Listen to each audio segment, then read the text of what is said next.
তোমাদের মধ্যে কমেন্ট করে বলেছিল একজন যে দাদা মায়ের নিত্যদিনের পুজো দেখাতে।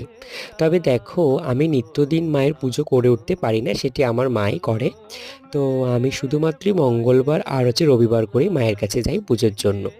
তাও আজকে মায়ের ইচ্ছাতেই হয়তো মায়ের কাছে পুজো করতে এসেছি, সম্ভবত এটি সোমবার। তাই দেখো, প্রথমেই গাছের ফুল দিয়ে মায়ের চরণে নিবেদন করে আমি জলসংকেত জল পাল্টে নিই, তাতে একটি রক্তজবা দিয়ে এবং বড় মায়ের রাঙাচরণটিকে অভিষেক করে রক্তজবা দিয়ে নিয়েছি। তবে আজ একটু উপরি পাওনা আর কি, স্থলপদ্ম পেয়েছি, একজন স্থলপদ্ম দিয়ে গেছে মাকে।